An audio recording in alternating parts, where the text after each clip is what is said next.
अस्सलामुअलैकुम, आप देख रहे हैं के न्यूज HD। मैं हूं हारिस अली शाह गिलानी। चलते हैं आज की अहम खबरों की तरफ।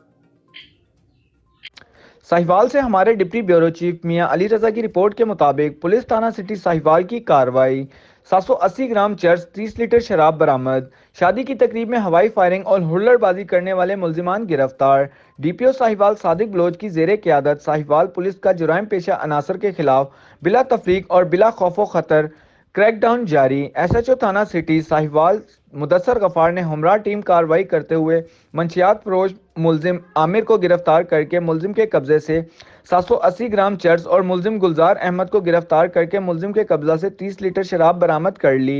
जबकि शादी की तकरीब में हवाई फायरिंग, हुल्लड़बाजी, साउंड सिस्टम पर फहाश गाने चलाने पर 10 मुलजिमान को गिरफ्तार करके मुकदमा दर्ज कर लिए।